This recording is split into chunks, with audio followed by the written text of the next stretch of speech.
Advisory services offered through Trajan Wealth, LLC, an SEC-registered investment advisor. You know what's great about KSL's traffic coverage? Trained traffic reporters and real listeners. Trading information and making the commute safer and faster for everyone. Every 10 minutes on the nines, we have you covered on KSL News Radio. Traffic and weather together brought to you by Sinclair's DinoPay app. Save up to 20 cents per gallon. Here's Ricky Meeks. Crash-free, delay-free on the Valley freeways. We do have a crash downtown at 6 South and 200 East. Box Elder County has gone to the birds. Spring migration is here at Bear River Migratory Bird Refuge. See what visitors are chirping about with Box Elder County. For info, activities, and more, visit boxeldercounty.com. Ricky Meese in the KSL Traffic Center.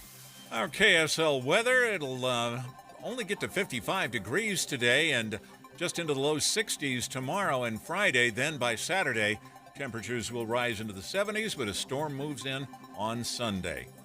52 degrees and sunny right now. I'm Dan Bomas from the KSL Common Spirit Health Studios. Listen online at kslnewsradio.com. We're Utah's news, traffic, and weather station. Inside Sources. Inside Sources. America's voice of reason. Boyd Matheson on Utah's home for elevated conversation. Inside Sources on KSL News Radio. In a real rarity in today's politics in our nation's capital, Republicans and Democrats signaled that there would be a bipartisan vote next week. And could it be that Marjorie Taylor Greene is the reason for such bipartisanship? Let's begin. Think you know the news of the day? Think again with Boyd Matheson on KSL News Radio. Now, it's not very often that we use the name Marjorie Taylor Greene, a representative as a uniter in either the Republican or across the spectrum in the House of Representatives, but her actions are actually leading to some bipartisanship. And even some preemptive bipartisanship, a real rarity in today's Congress.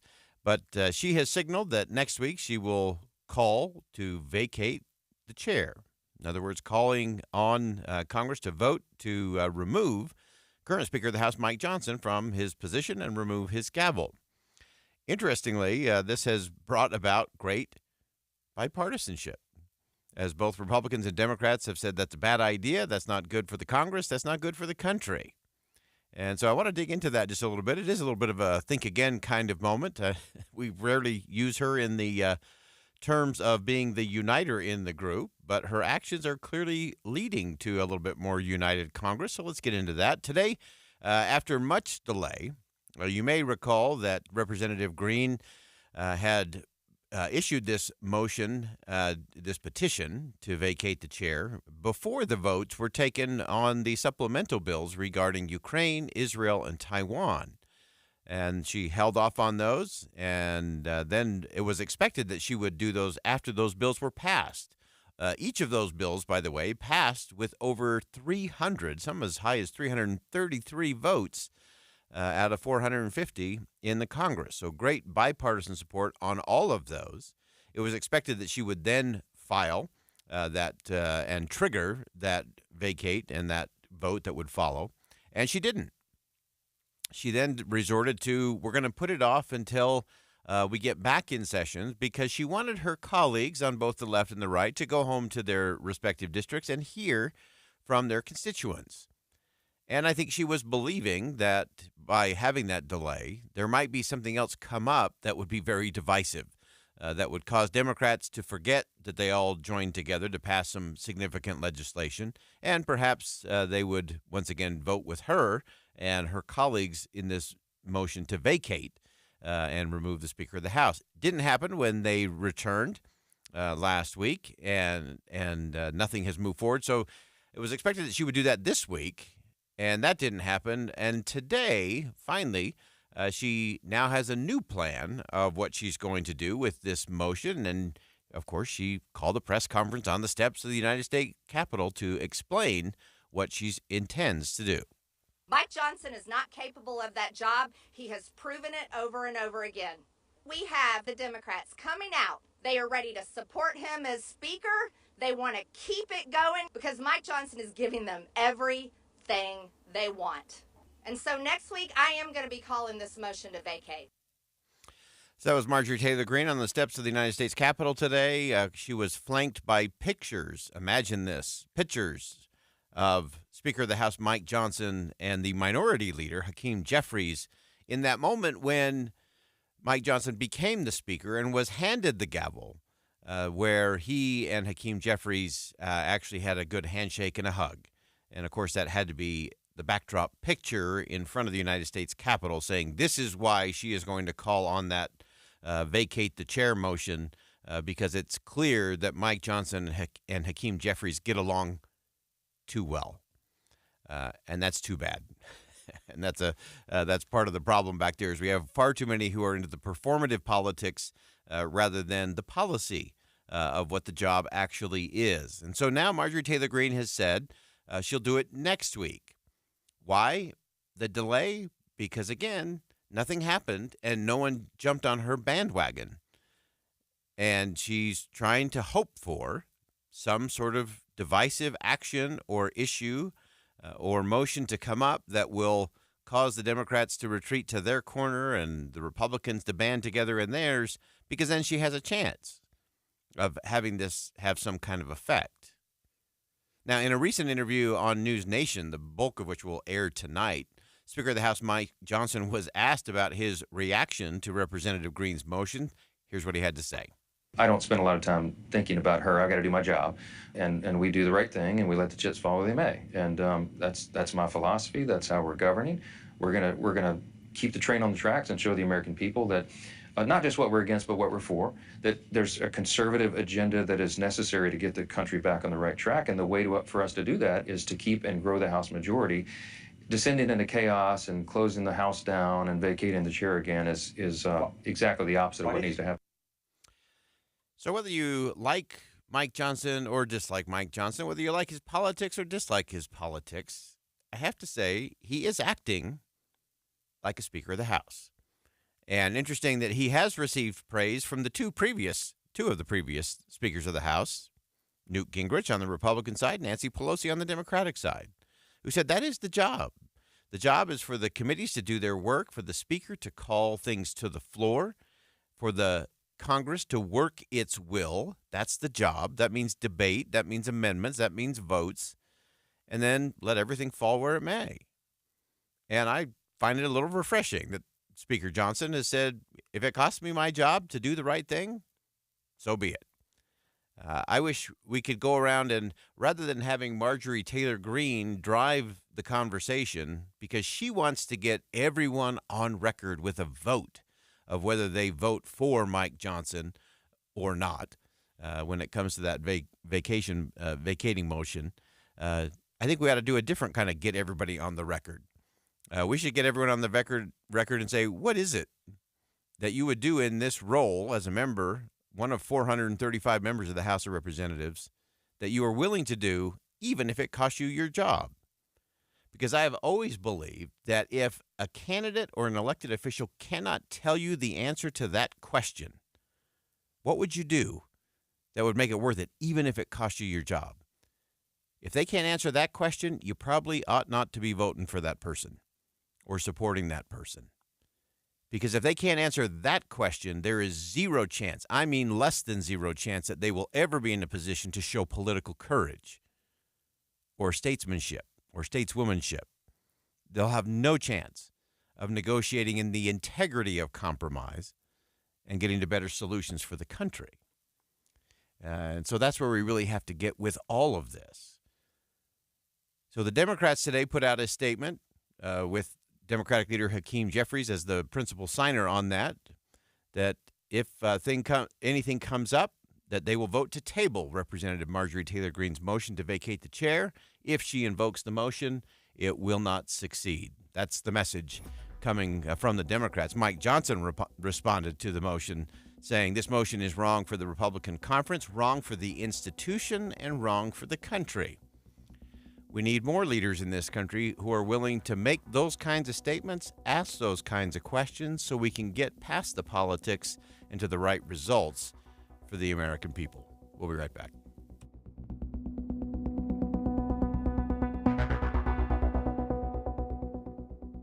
Think again on Inside Sources with Boyd Matheson. For the ones who work hard to ensure their crew can always go the extra mile, and the ones who get in early so everyone can go home on time, there's Grainger, offering professional-grade supplies backed by product experts so you can quickly and easily find what you need. Plus, you can count on access to a committed team ready to go the extra mile for you. Call, click Grainger.com, or just stop by. Grainger, for the ones who get it done. Hey everyone, it's Ted from Consumer Cellular, the guy in the orange sweater, and this is your wake-up call. If you're paying too much for wireless service, you don't have to keep having that nightmare. Consumer Cellular has the same fast, reliable coverage as the leading carriers for less. And for a limited time, new customers receive their second month free when they sign up and use promo code MONTHFREE by May 31st. So why keep spending more than you have to? Seriously, wake up and call 1-888-FREEDOM or visit consumercellular.com. Taxes, fees, and other third-party charges will apply. See website for additional details. Protests over the Israel-Hamas war. Police cleared a group of protesters, and things got tense at times. Come to Salt Lake City. Free speech is protected, but encampments on campus grounds are not. Police given the green light to clear anyone out who refused to leave. The University of Utah is scheduled to hold commencement this Thursday. Will protesters interrupt graduation ceremonies? Hear the latest developments from Columbia to the U of U. This is the cops spitting this thing up. Crack down, stop it before it starts. We have you covered on KSL News Radio. Advertising used to be simple. Your options were radio, TV, newspaper, and let's not forget the yellow pages. Now it seems like a tidal wave of options. Podcast, cable TV, streaming, OTT, CTV, audio networks, smart speakers. On top of that, you need digital marketing for your website along with SEM, SEO, display, video, YouTube, email, and all the social media platforms. Look, you're the expert in your business. Wouldn't it be nice to have an expert to market you? We are Bonneville Salt Lake, the local marketing and media company you know and trust. We reach customers across all digital and social platforms and have the reach of traditional advertising available as well. We find your customer anytime, any place, anywhere on any device here in Utah or anywhere in the world. We work to optimize your results with our in-house local team of experts, providing you with qualified leads, not just impressions. Contact Stephanie Palmer at KSL for a free consultation, including a complete digital audit with no obligation or cost to you. Email spalmer@ksl.com. That's spalmer@ksl.com.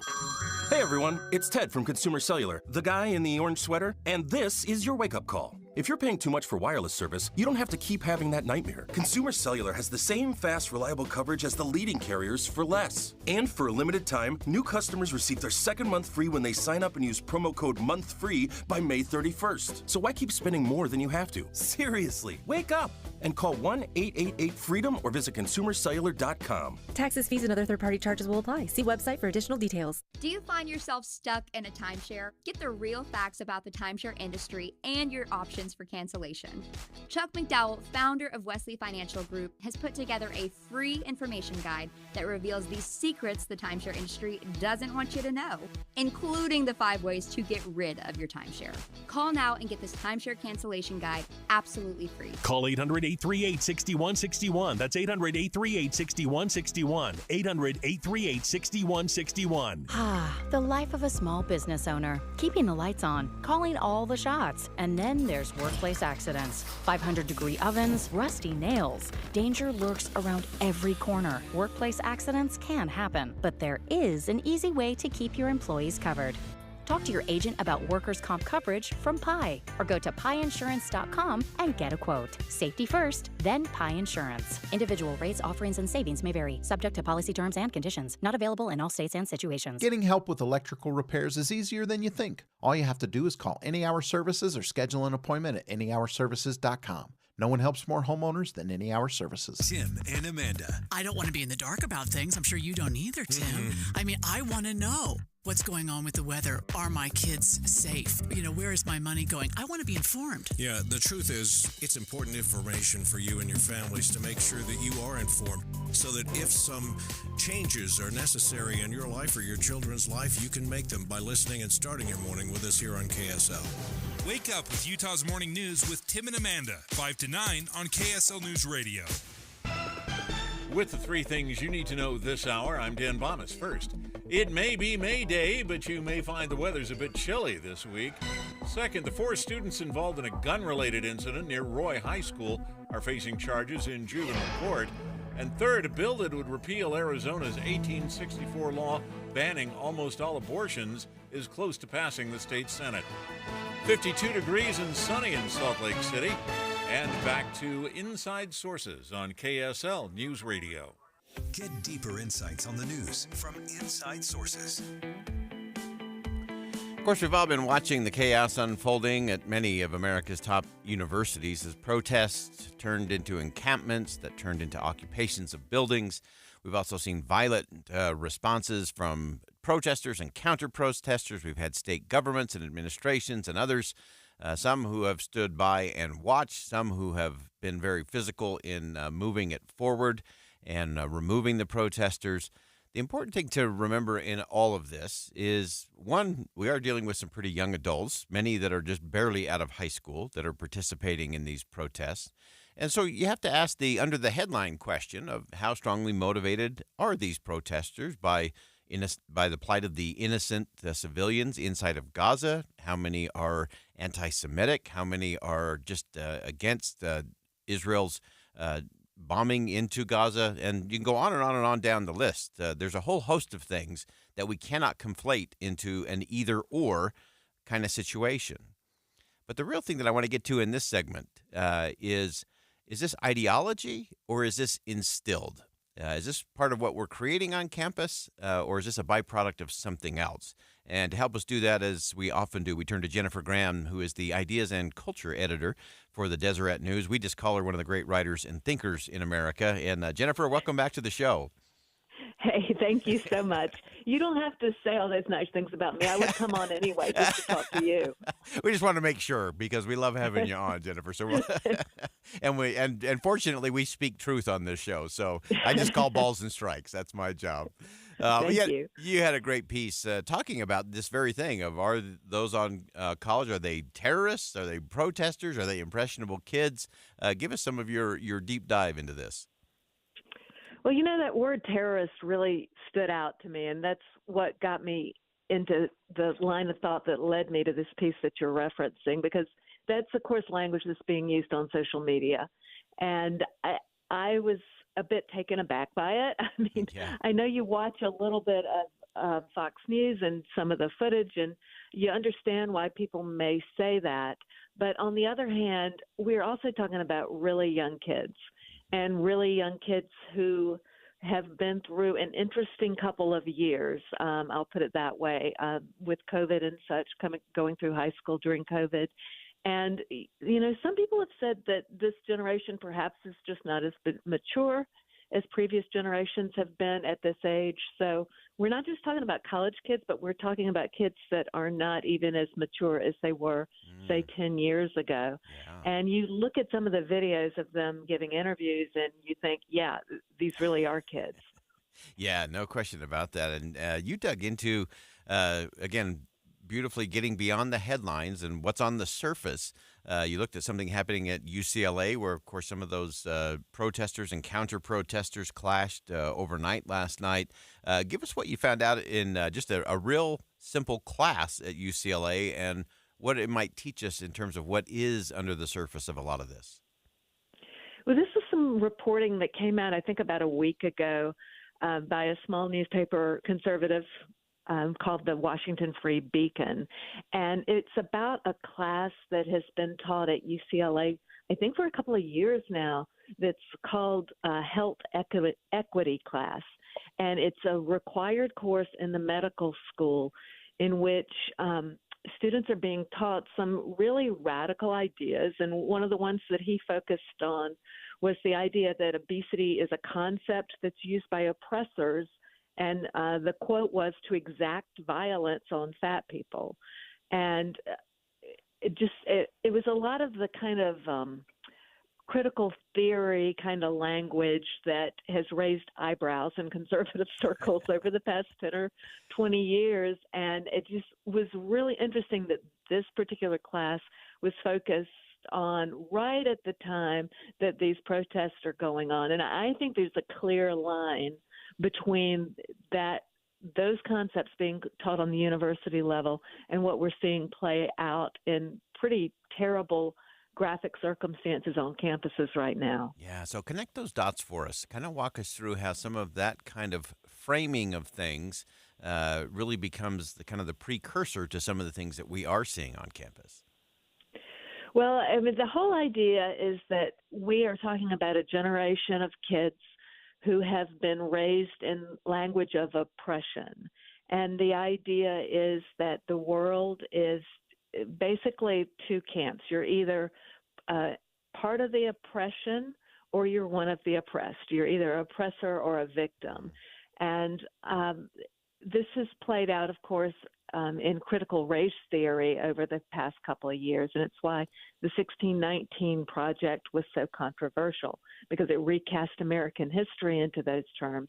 And now we're seeing it in terms of Israel and Palestine. And it's why these students are so passionate about this, because this is what they've been taught in high school and college.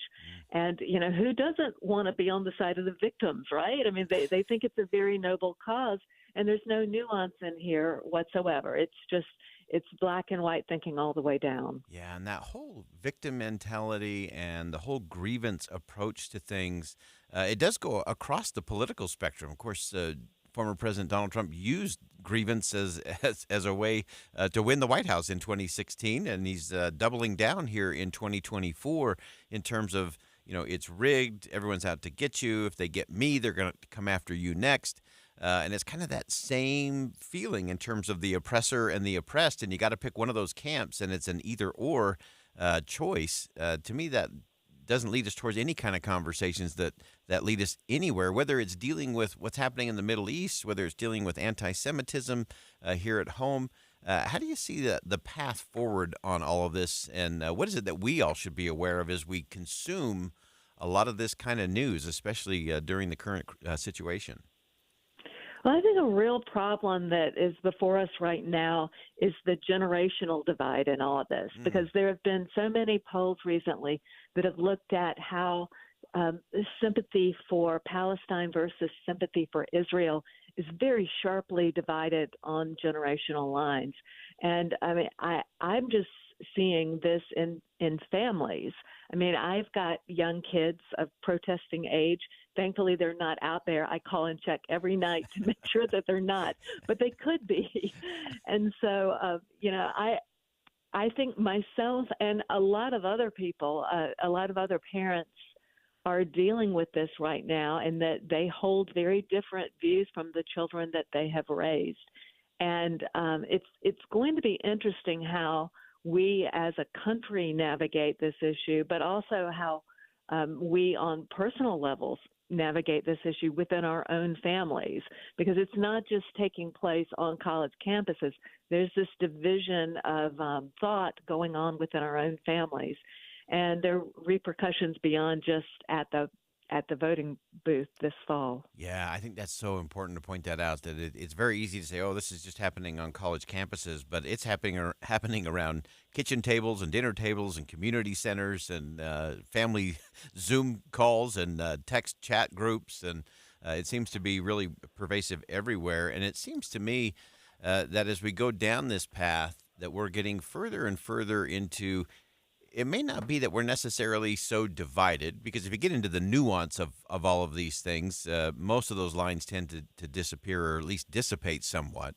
But it seems to me that we're being not so much divided, but we're being separated, and often it's a self-separation that seems to be driving a lot of this. That is so true. I agree with you on that. And I also, I do have more hope than some people do. And I do think that this is a moment that is perhaps,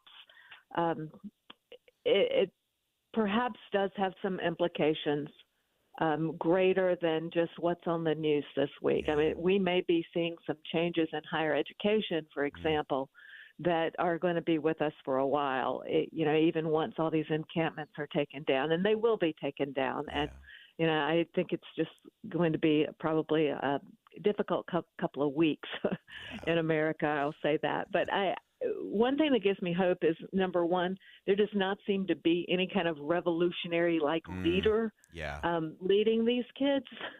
And also, they seem to me to have a quality a little bit like the horse Snowball, if you remember from Animal Farm. It was that little white mare who was always so worried about her ribbons and her sugar and whether she was going to be able to get sugar after the revolution. And you see these videos of these kids saying, well, we need food brought into us at Columbia University. And I saw Snowball in that video, and I thought, I don't know, these kids really want their ribbons and their sugar, so I'm not certain how long they're going to fight on the front lines here. So we'll see. This may die down quickly. Great perspective. Bonus points for Animal Farm reference. I'm going to get my balls and strikes in. That's why Jennifer Graham is the best of the best. Jennifer, thanks for joining us today.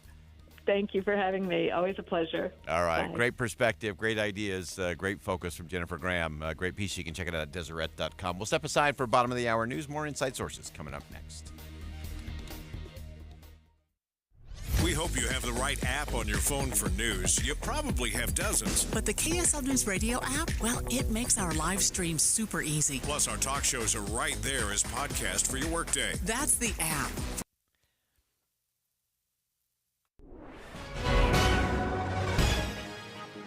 It's 1:30 at KSL News Radio. I'm Dan Bomas. KSL's top local story this hour. The Nebo School District says it'll be bringing in additional resources to Mount Nebo Middle School in Payson to ensure the safety of students and staff, including an additional law enforcement presence. The school has been the target of a series of hoax threats in recent weeks. District spokesperson Seth Sorensen told reporters they've had reports of some students wearing headbands associated with furries on social media, but no reports of students biting or licking others, and the students who wore the headbands have been told to stop. Our top national story this hour from ABC News. 36 herds of cattle across 9 states have been infected with bird flu. Federal officials, though, say the risk to the public from bird flu remains small. White House Press Secretary Karine Jean-Pierre. They believe that milk and consuming meat is safe. Federal officials sampled about 300 different dairy products and have found no viable virus. Your money at this moment, the Dow Jones average up on the day right now, 417 points, while the NASDAQ is up 182 right now. And our KSL weather, it's going to stay cool for the next several days. KSL News Time, 1:32.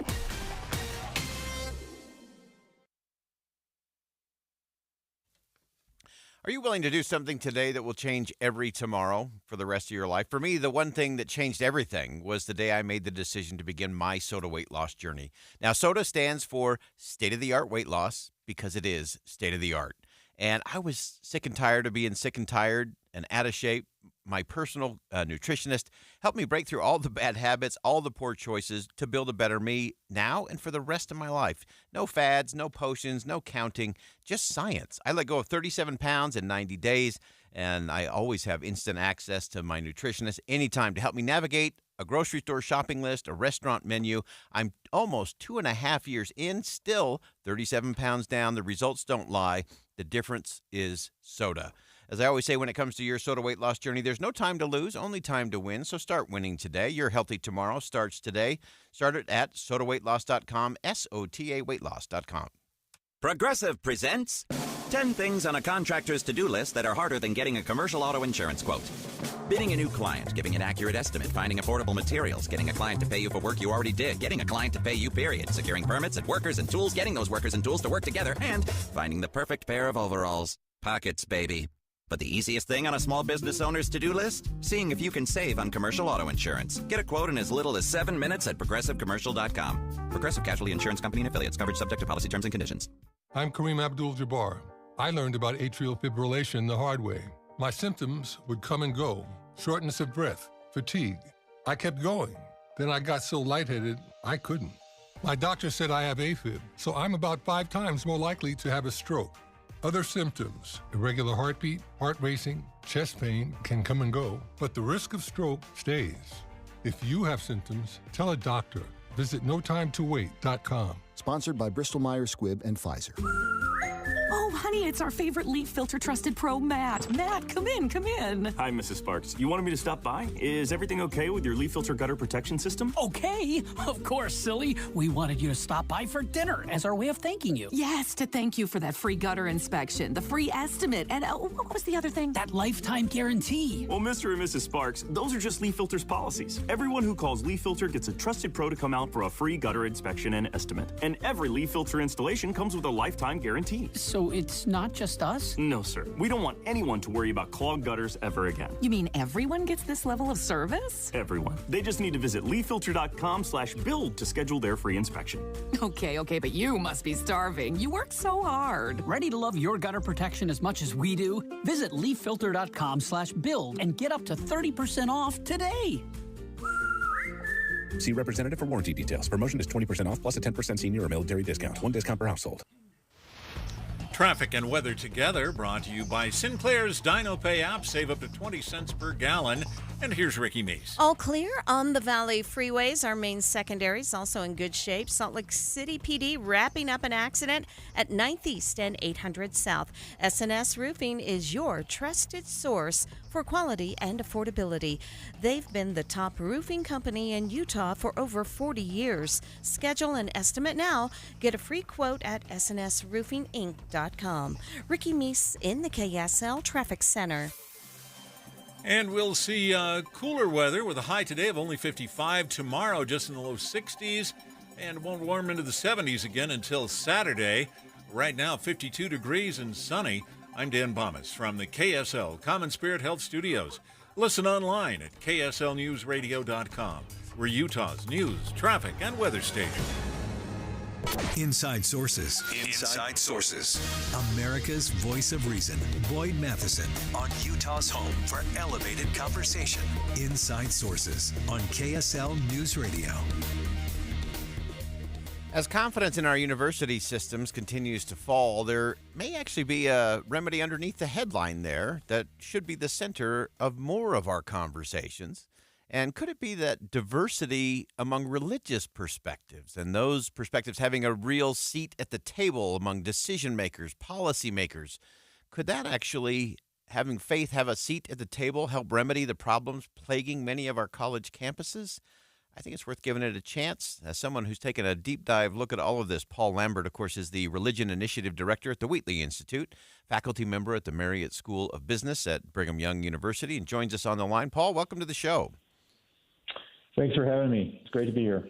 Great piece at Deseret.com, giving this whole idea of giving faith a chance. Let's talk about that in terms of this idea of pluralism being part of the solution when it comes to many of the struggles we're seeing on college campuses today. Yeah, and that's exactly right. We do see pluralism as a key component here. One of the things that we're missing currently on college campuses, and many of the really troubling scenes that we're seeing, is a lack of pluralism, right? An inability to recognize someone's religious identity and give it the respect and that it deserves, and creating an environment of pluralism, of religious freedom.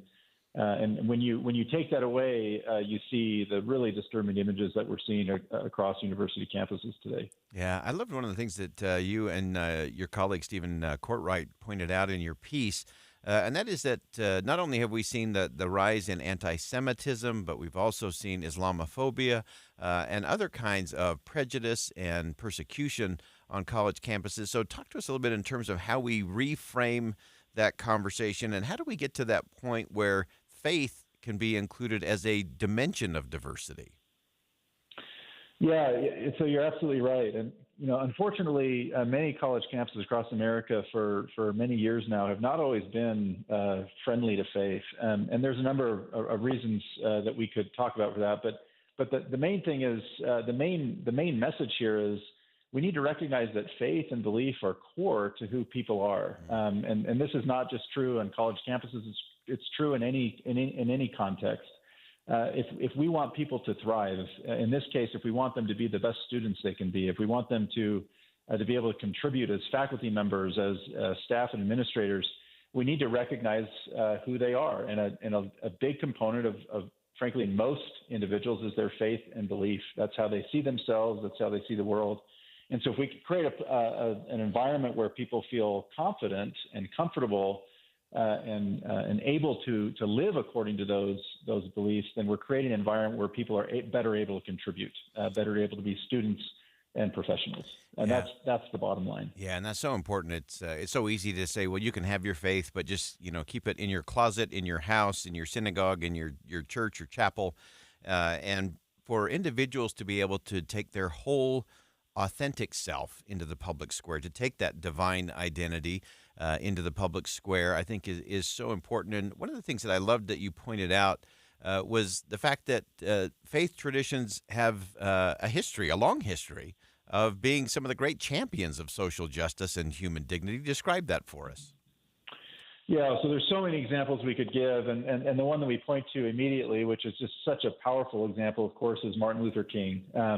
We all revere Martin Luther King for the wonderful work he did in civil rights, and for him, this wasn't just about civil rights. This was a religious call, right? He was arguing for equality because he believed that all people were children of God, that they were equal before God, and that is, there are many examples of that throughout world history.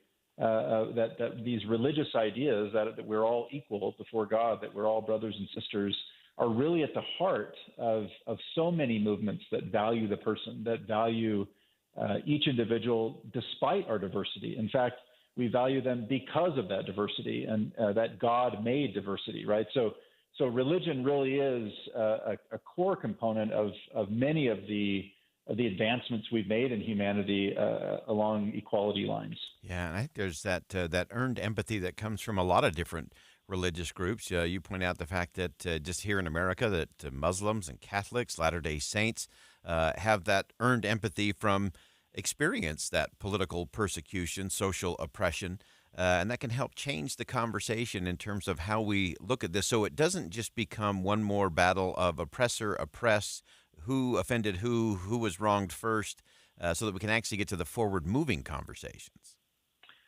Yeah, exactly. And what we're arguing for here is not that we need to all be the same. We don't need to all agree on things. Rather, we're suggesting that there is always going to be diversity. There's always going to be difference. That is a constant. That is not going to change. There's no future, right, in which we all agree, whether it's religiously or politically or any other context.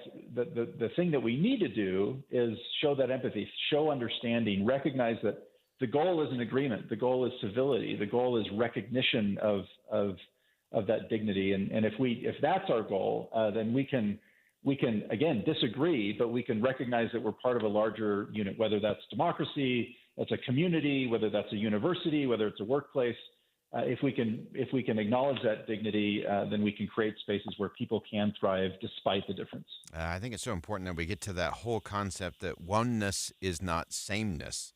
And it's when we value those differences that everybody has a voice, everyone gets a seat at the table and a voice at the table. And we get out of this zero-sum game where if you're doing a little better, that means I must be doing a little bit worse. It's such a fake fight and a false choice. And so as we round things out, Paul, give us something that we all ought to think about today.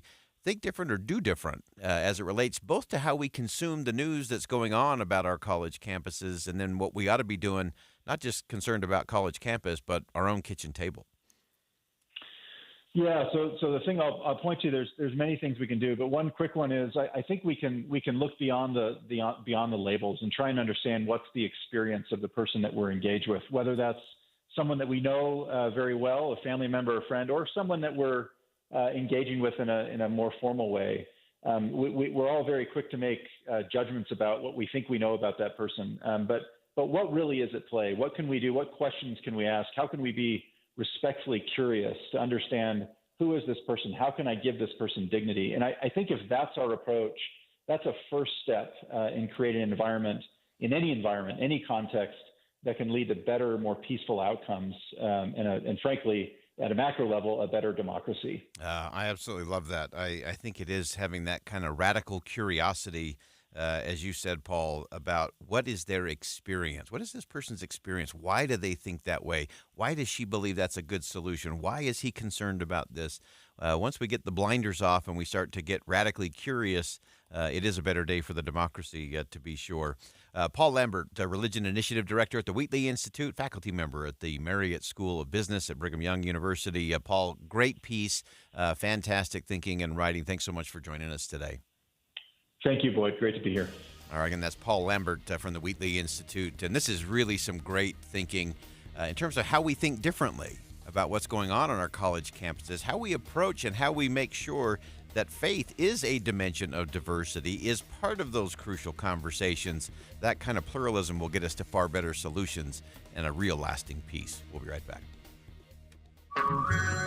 Hey everyone, it's Ted from Consumer Cellular, the guy in the orange sweater, and this is your wake-up call. If you're paying too much for wireless service, you don't have to keep having that nightmare. Consumer Cellular has the same fast, reliable coverage as the leading carriers for up to half the cost. So why keep spending more than you have to? Seriously, wake up and call 1-888-FREEDOM or visit consumercellular.com. Savings based on cost of Consumer Cellular single line 1, 5, and 10 gig data plans with unlimited talk and text compared to lowest cost single line postpaid unlimited talk, text, and data plans offered by T-Mobile and Verizon January 2024. Febreze Fabric Talk. Hey, it's me, your couch. Today's my favorite day of the week, Febreze Fabric Spray Day. The occasional deep cleans are nice, but in between, you know I'm needing a refresh. Ooh, here she comes with the Febreze Fabric Spray. Oh yeah, spritz them armrests. Don't be shy. Nothing like a good spray down to get me smelling so fresh and clean. Don't forget my back. Nice. Febreze Fabric Spray. It's just that easy. Now we can both breathe happy. Febreze. La la la la la. Sign up for KSL text alerts and you could win cash. Text the word cash to 57500 for a chance to win $250. That's cash to 57500. Plus, you'll get breaking news and traffic updates right to your phone. Want to win more prizes? Text contest to 57500. Jazz fans, text the word jazz for breaking Utah Jazz news. And Cougar fans, text BYU to 57500 for the latest on the Cougars. Message and data rates may apply. For an alternate entry method and complete contest rules, go to KSLNewsRadio.com. Hi, I'm Utah tax attorney Jordan Wilcox. When the IRS invades your life, it's never good news. My name is Jim. So I went through a difficult time with a divorce. Then the economy crashed. I was out of work. Combination of the way that my ex-wife was filing the tax returns caused mine to get rejected, and I found myself in a difficult situation that I didn't know how to get out of. Don't face the IRS alone. With everything in your life at stake, don't trust just anyone. I could not believe that it was even possible. I had hoped for something. Never dreamt in my wildest dreams he would get what he got. You need someone to fight for you. We owed $80,300 and something, and I paid $1,000. Visit taxhelput.com and get relief today. Let's solve your tax problems now. Visit taxhelput.com. It was incredible. Do yourself a favor. Call Jordan Wilcox. That's taxhelput.com. Introducing Peach Doors and Windows. Are you ready to upgrade your home with stunning new windows but are overwhelmed with how to begin? Look no further than Peach Windows. You know at Peach, they are all about giving you options. Peach offers a wide selection of wood windows, sleek modern black metal frames, European tilt and turn windows, plus much, much more. It's not just about looks, it's about durability and security to protect what matters most. Let them help you find the perfect match for your home, budget, and personal style. Visit their showroom and see for yourself. No pushy sales tactics, only guidance from their experienced staff. No inflated markups just to offer so-called discounts. See their 5-star reviews where customers rate them on their attention to detail through every step of the sale and installation process. Amazing home transformations begin with windows and doors. Serving Logan to St. George, just Google Peach Building to see for yourself. The Salt Lake Chamber is Utah's voice for business. Okay, that sounds great, but what does it really mean? Well, as Utah's largest and longest standing business association, they support and champion community prosperity throughout the state. And if you're in business, well, that's a very good thing for you. Be sure to listen to the Chamber's Speaking on Business, weekdays at 7:20, 11:55, and 5:20 p.m. on KSL News Radio.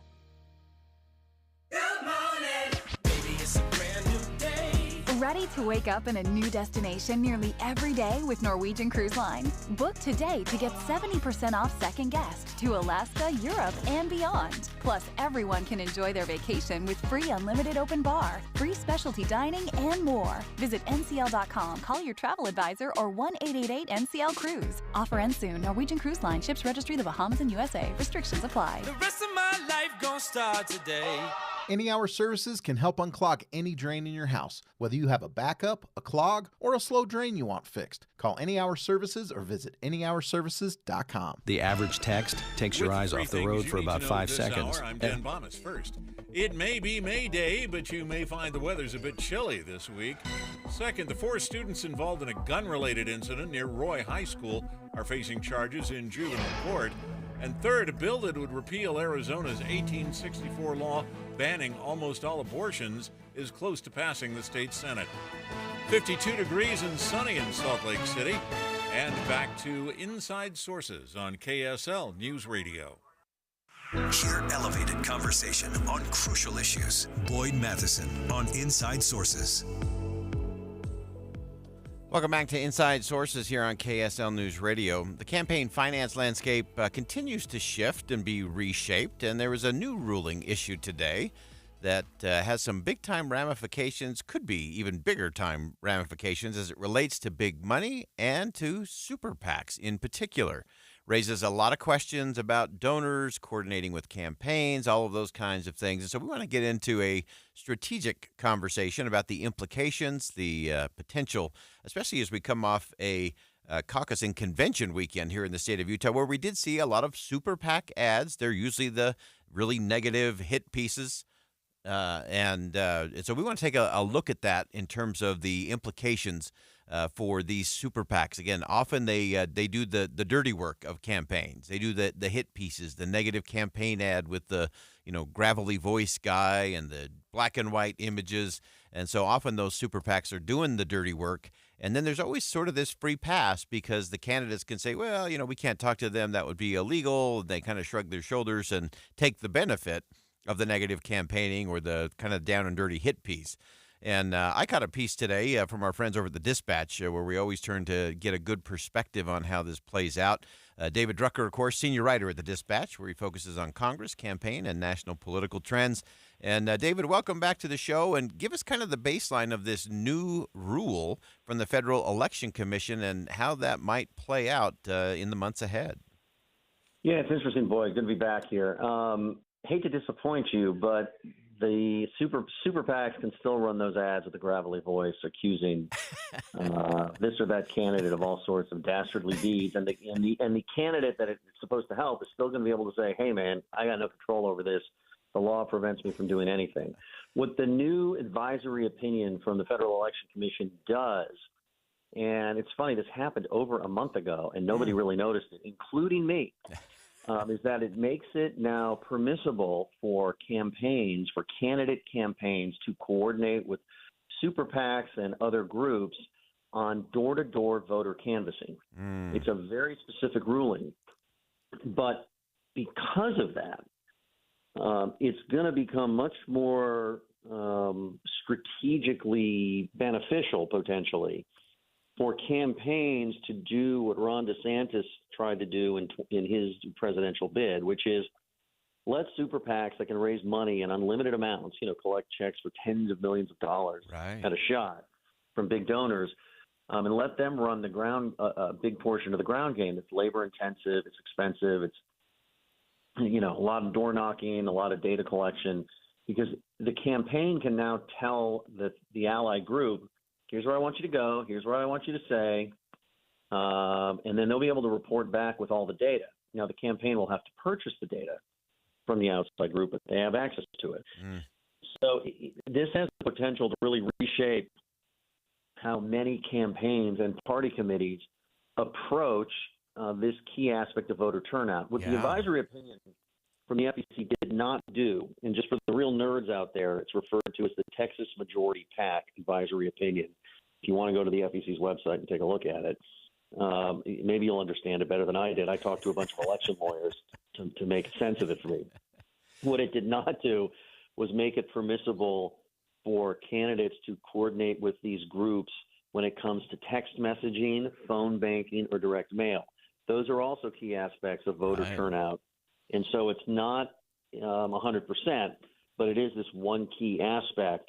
And, of course, the prohibition against coordinating for the purposes of advertising and things of that nature stays in place. Yeah, and I think those are important distinctions. And I want to unpack that. I do think we've entered a pretty slippery slope space in the program because if you are coordinating, okay, I want you to go into Iowa, I want you to go to these 6 counties, I want you to give this specific message and come back to us with the data.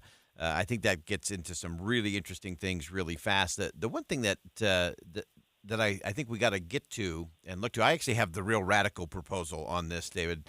I actually think the super PAC should be directly tied to the candidate so that the candidate would have to own everything and simply say, whatever goes up, I'm responsible, I own it, and then there'd be some real accountability, maybe.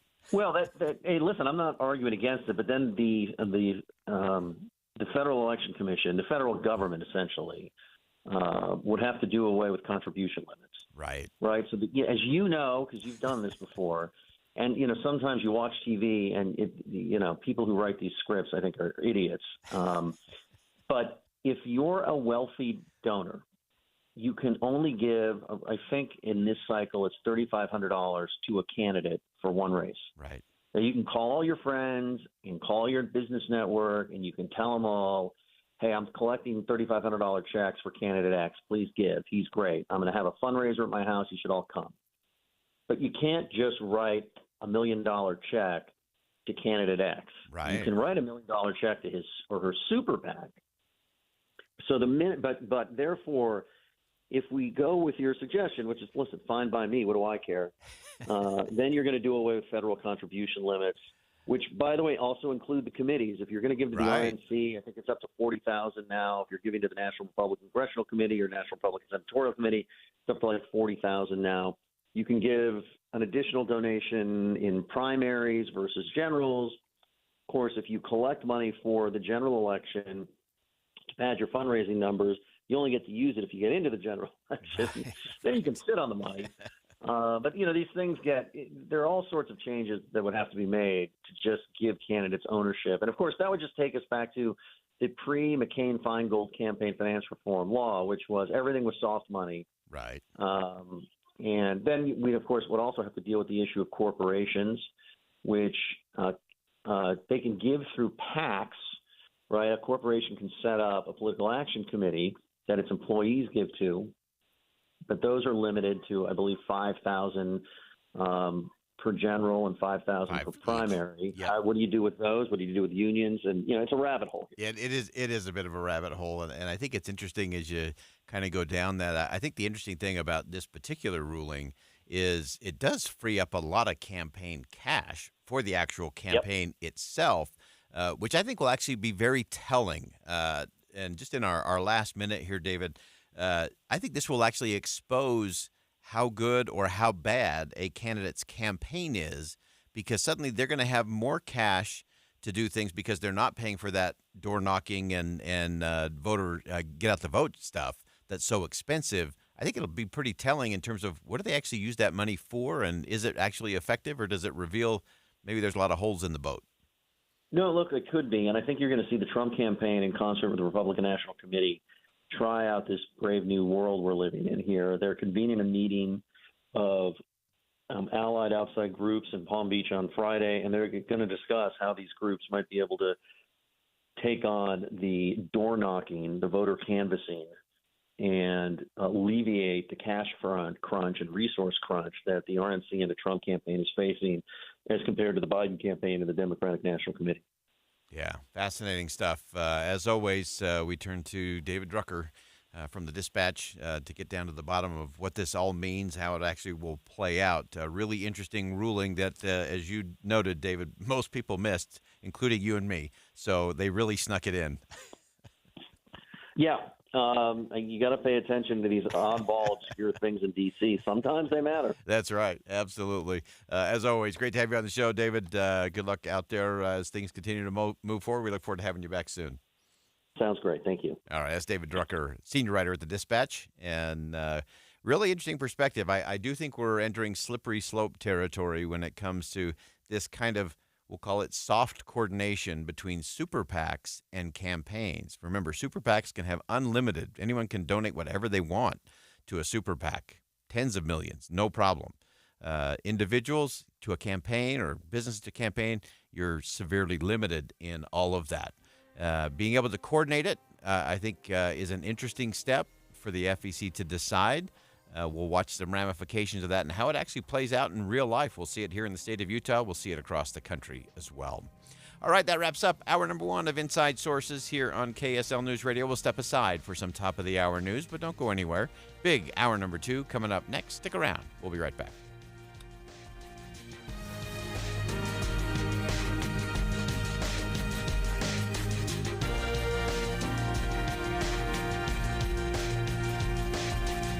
KSL FM Midvale. KSL Salt Lake City. From the KSL Common Spirit Health Studios, this is KSL News Radio.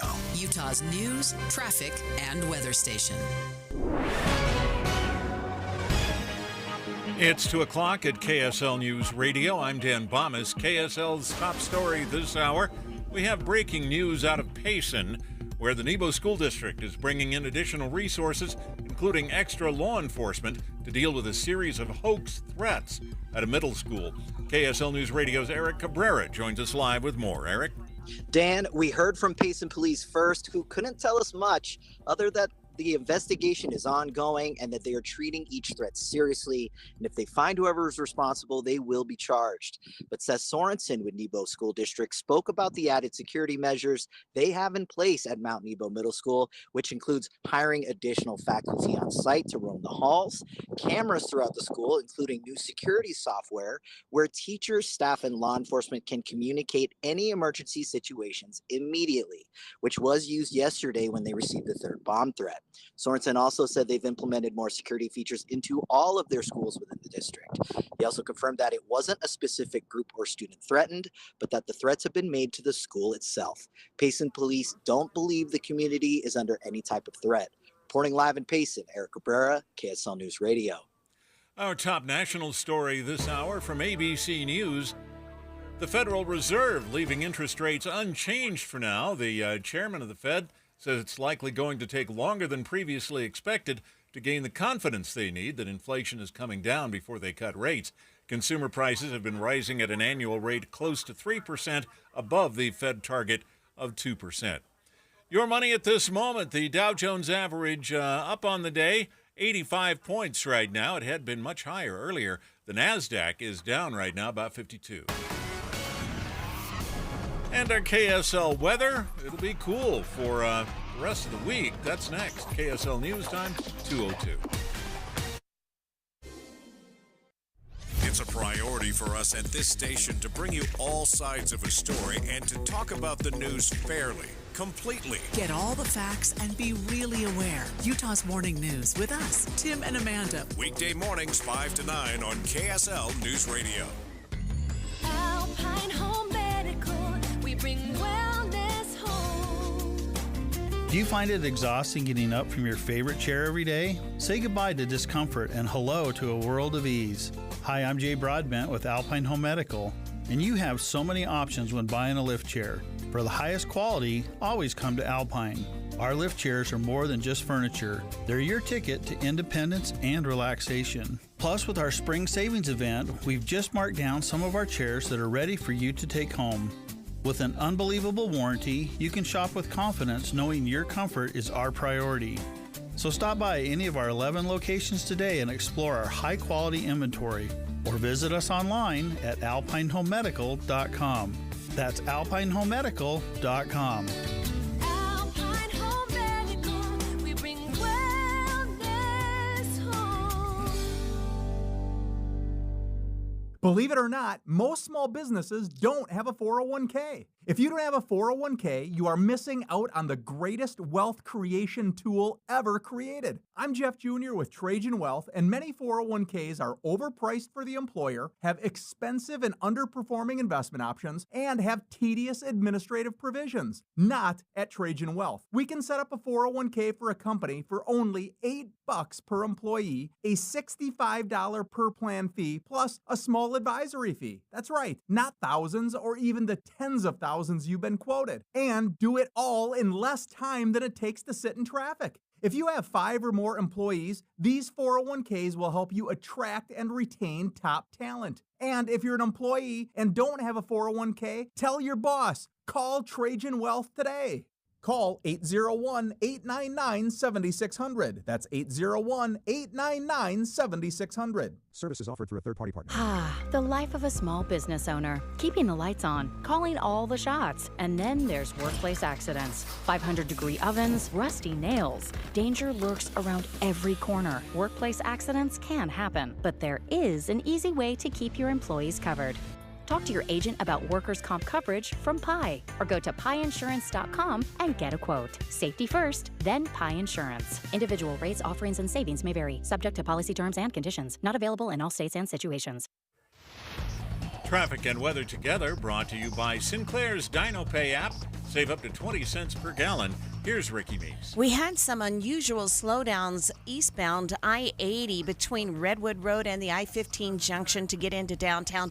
That backup seems to be easing. If you are in downtown, Salt Lake City PD clearing an accident at 5th South and 3rd East. Ricky Meese in the KSL Traffic Center. And our KSL weather will only get to a high around 55 degrees today. Tomorrow we'll be in the low 60s and then 77 on Saturday. Right now we're at 52 degrees with sunny skies.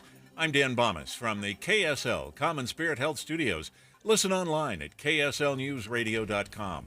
We're Utah's news, traffic, and weather station.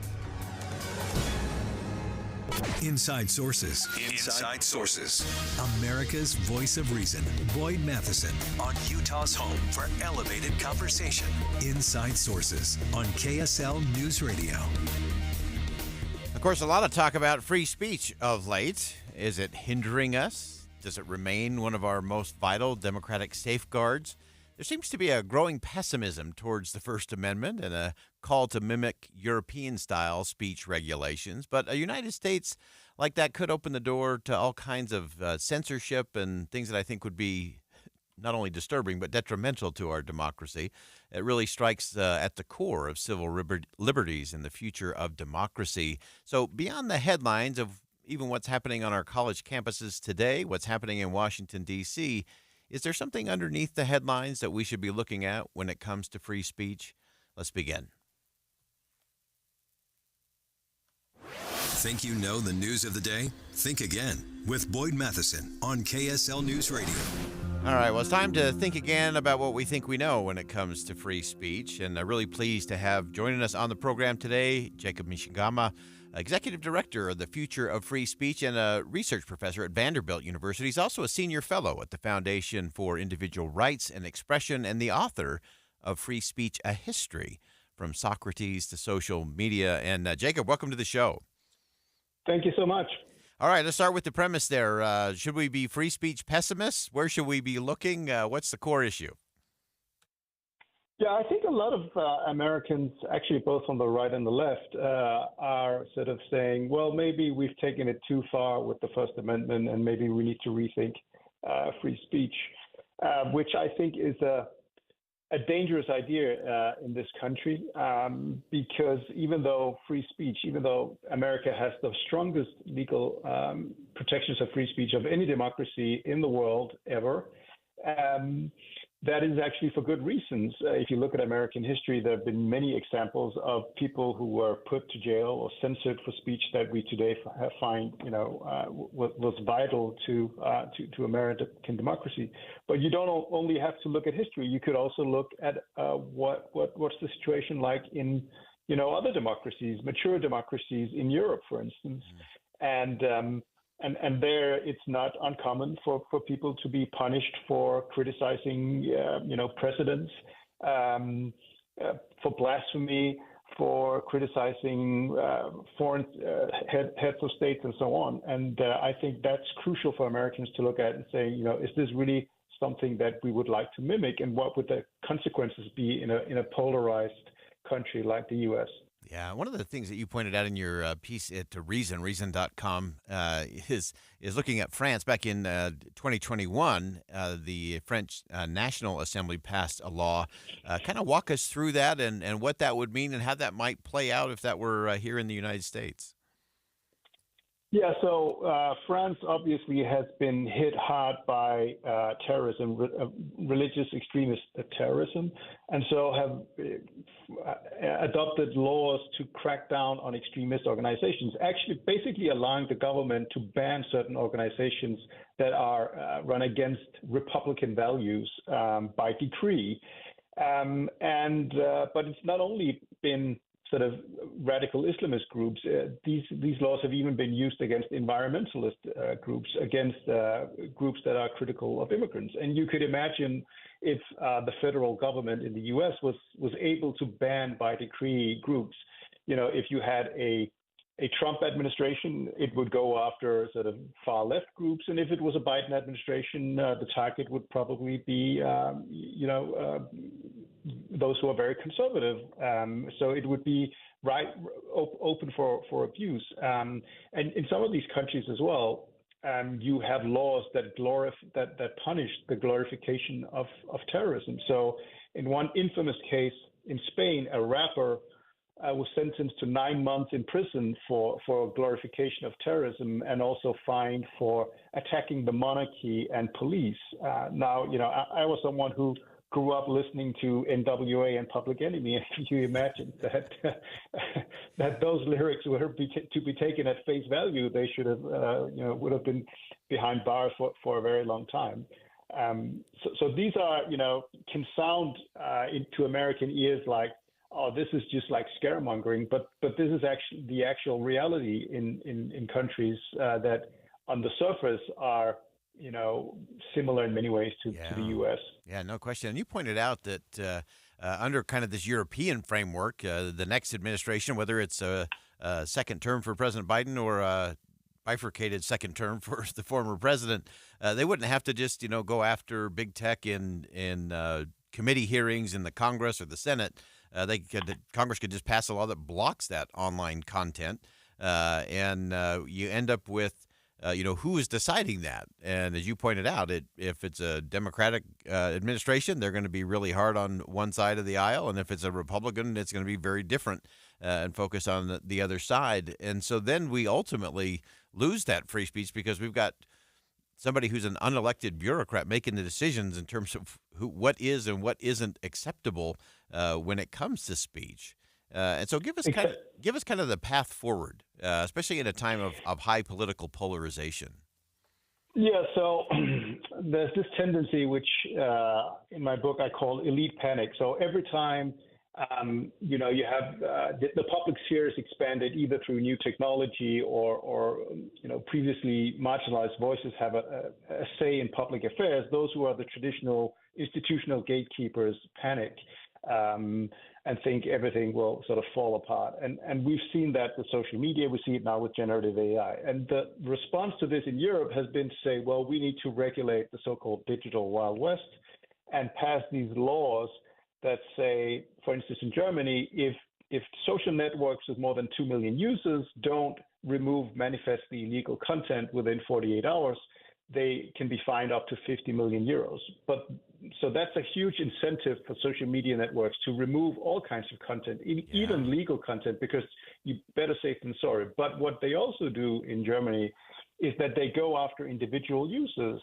So the New York Times reported in 2022 that I think over a 4-year period, at least 8,000 criminal investigations were opened and over 1,000 people were charged for illegal online speech. And, this was, something like, and I apologize for my use of language here, but someone who had called a local politician a penis on Twitter, which, is pretty mundane stuff as Twitter or X goes. And we're also seeing now, we're discussing in this country the reaction to college campus protests, pro-Palestinian protests. But what we're seeing in a number of European countries is that people are prosecuted, censored, not because they are violent or disobey police, but because of their viewpoints. Right. So or using symbols, statements like "from the river to the sea, Palestine shall be free." Some would argue that is anti-Semitic and a call for genocide. Others say, well, no, this is a legitimate political aspiration. Whatever, it's clearly protected under the First Amendment, but this is something that could get you in legal trouble in countries around Europe. Yeah, fascinating conversation, fascinating way to approach all of this. Of course, the First Amendment is not without critics or risk or challenges, but again, I think when we weaken our commitment to that, it definitely leads us away from the kinds of conversation, the kind of acceptance that we need to get to have the better conversation, the elevated dialogue. Jacob, thanks so much for joining us today. Great perspective. Again, he's the author of Free Speech, A History from Socrates to Social Media, also a research professor at Vanderbilt University. Jacob, thanks for joining us today. My pleasure. Thank you so much. A lot to think about there, and we've been talking slippery slopes. That's one of those that I think is a very slippery slope in terms of who gets to decide what is and what isn't good positive speech, what needs to be regulated speech, and how do you actually navigate all of that. And so let's start with the free speech and getting to the better space, as Jacob pointed out, a society that is tolerant, that does have that ability to have the disagreement in a little different, in a little more elevated way. We'll be right back.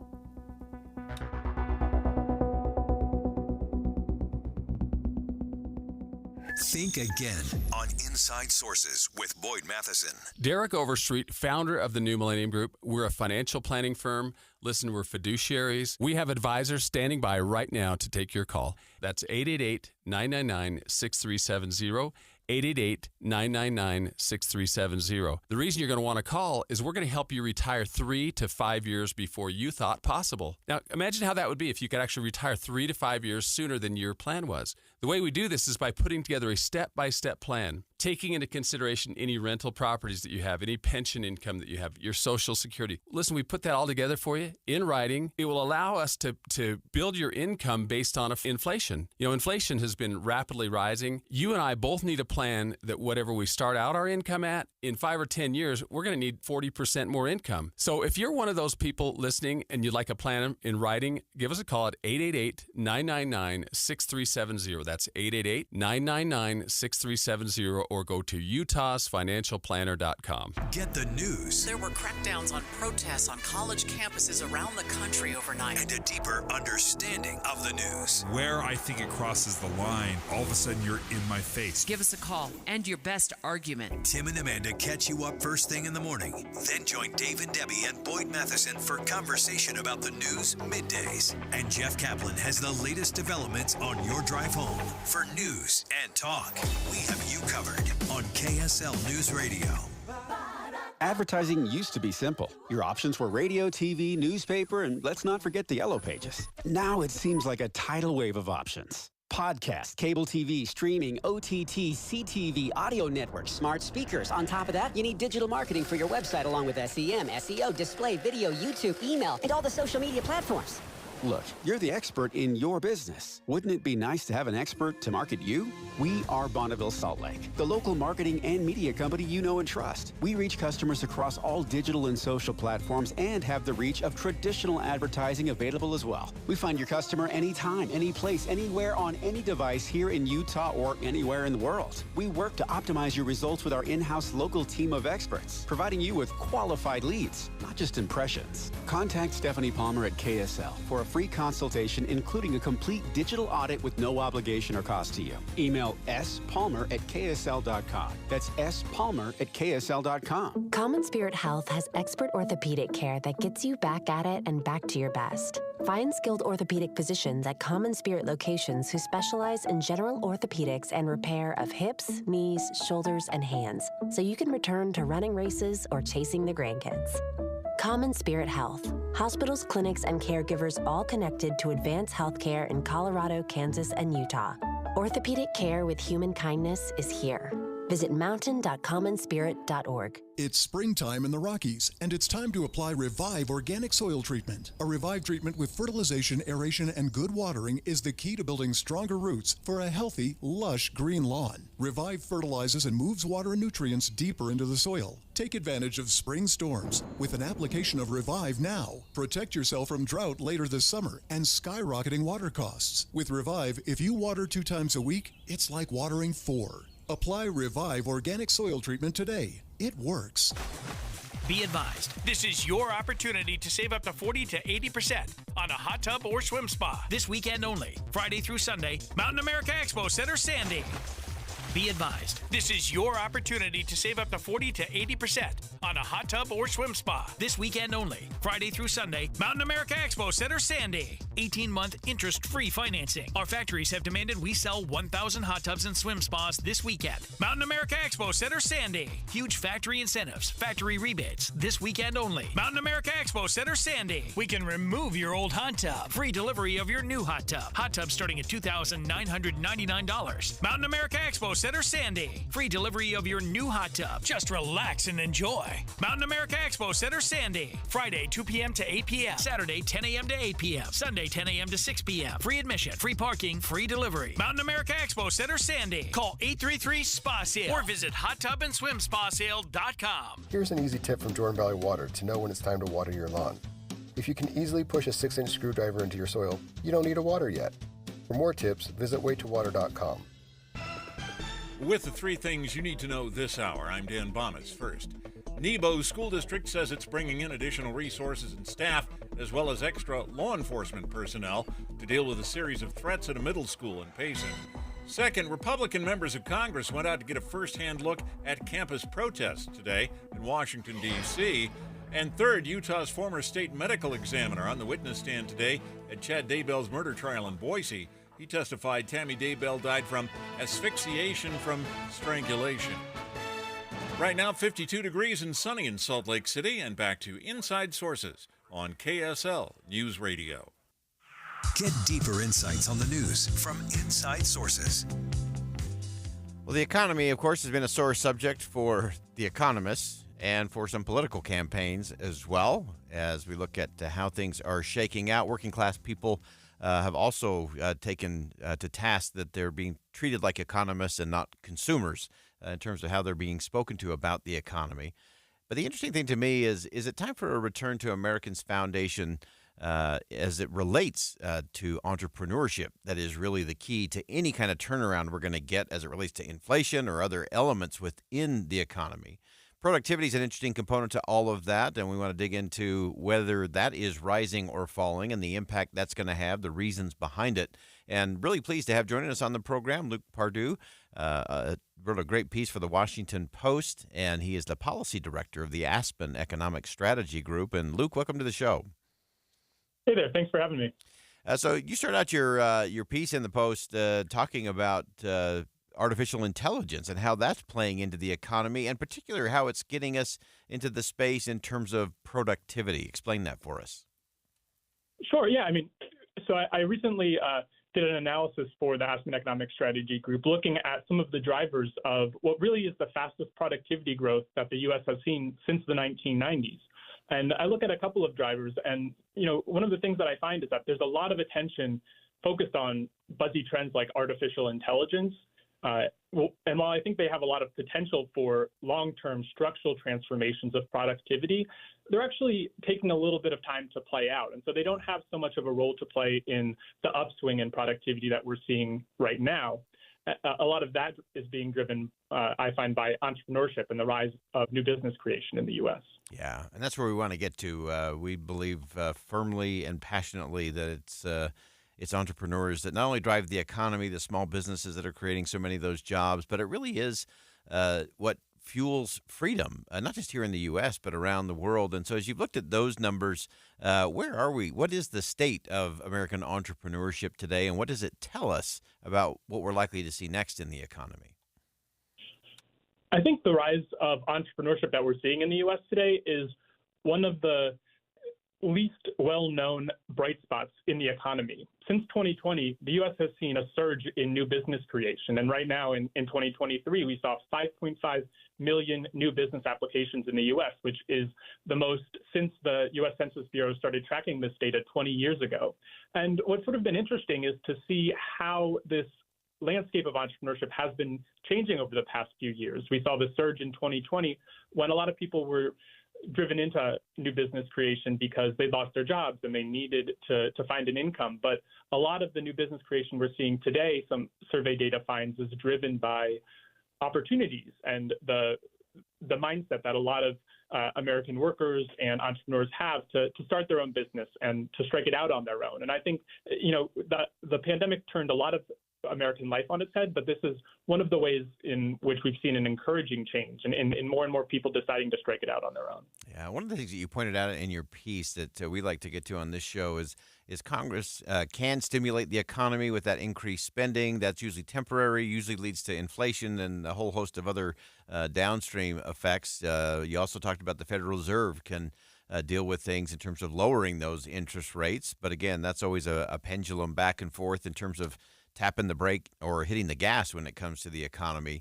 Describe for us what it is that entrepreneurs do that actually leads to better, more sustainable productivity and growth in the economy. Sure. I mean, what entrepreneurs do is create a more productive American economy. And they do that because they need to in order to survive and to grow into sort of mature, profitable businesses. And like you said, productivity growth determines the long-term trajectory of the U.S. economy.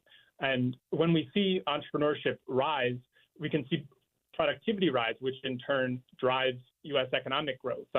We just saw today with the Federal Reserve, they're sort of in this spot where they want to keep the economy growing and healthy, but don't want to stoke inflation. And high productivity growth really is the escape hatch for the U.S. Federal Reserve right now because it will allow faster growth without stoking inflation. And so what we see is that these entrepreneurs start a business and they have this really fierce up or out dynamic where they grow or they fade away. And what that leaves us with is the most productive lean startups that then generate competition throughout the entire economy. And so that it creates this sort of virtuous cycle by which startups become more productive and then kind of spread that productivity throughout the rest of the economy. I love that. It is that competition and innovation that those startups tend to really drive. And I love this visual of the escape hatch. My visual for the last 24 hours as it relates to the Federal Reserve is that they're sort of stuck in that place where they're not quite sure. And so they're going to jam on both the gas pedal and the brake at the same time and expect some kind of good result to come out of that. Yeah, I mean, but it really is this surge in new business creation and which is driving productivity growth that might let them see sort of the way out of this path that they're stuck in right now. Yeah, no question. Talk to us just real quickly before I let you go in terms of what it is that the government can do in terms of creating the right environment for entrepreneurs and small businesses as it relates to whether it's regulatory things, whether it's interest rate. What are those things that are important that government can do to create that space for those entrepreneurs and small businesses to grow?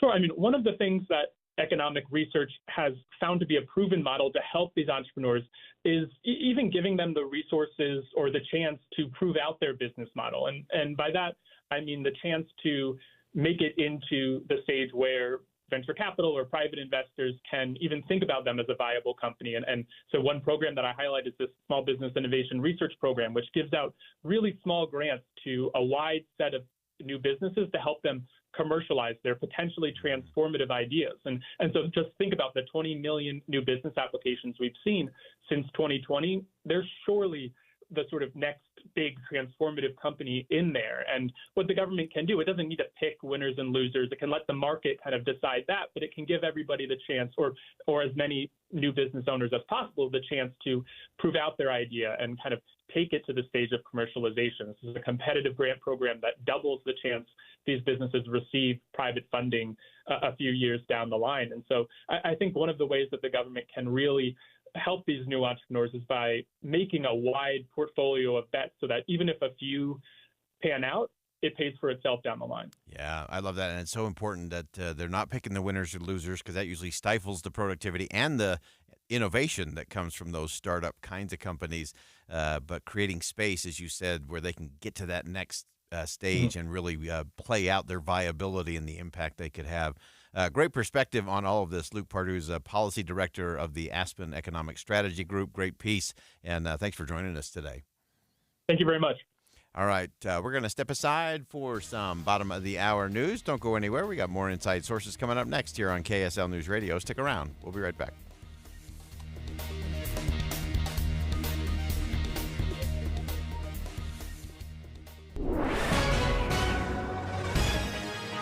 It's 2:29 at KSL News Radio. I'm Dan Bomas. KSL's top story this hour. We have breaking news out of Arizona. A bill that repeals Arizona's 19th century law that bans almost all abortions has now passed the Arizona State Senate, and it's already been approved by the State House of Representatives. The Arizona Supreme Court ruled last month that this law, passed in 1864, could be enforced. Here in Utah, Roy police are explaining the charges that they're recommending for the 4 students who pulled out a gun near Roy High School yesterday. There are 7 potential charges, ranging from possession of a firearm on school premises to the threat of violence and failing to stop for a police officer. Our top national story this hour from ABC News. A group of House Republicans visited the campus of George Washington University today. That's in Washington, D.C. It's one of many college campuses where demonstrations are being held by pro-Palestinian protesters during a news conference on campus. And in front of the protesters, Congressman James Comer said Republicans plan to grill D.C. leaders on campus security. We're going to have an emergency hearing Wednesday with the mayor and police chief of Washington, D.C. We're taking notes here. We're learning. We want to ensure that the Washington police is working with campus police to ensure the safety of Jewish students. Similar protests have been seen on campuses from UCLA to Columbia University, as well as at the University of Utah. Your money at this moment, the Dow Jones average up on the day at 87 points, and the NASDAQ closed trading down 52 today. The S&P 500 was down 17. Our KSL weather looks like cooler weather will prevail for the next couple of days, till the weekend anyway. That's next. KSL News Time, 2:31. Here's a way to get breaking news updates anywhere you go. At the store or in a work meeting, you can get breaking news on your phone. You can quickly read it, swipe, or click for more. It's super discreet, super fast. That's the app for KSL News Radio.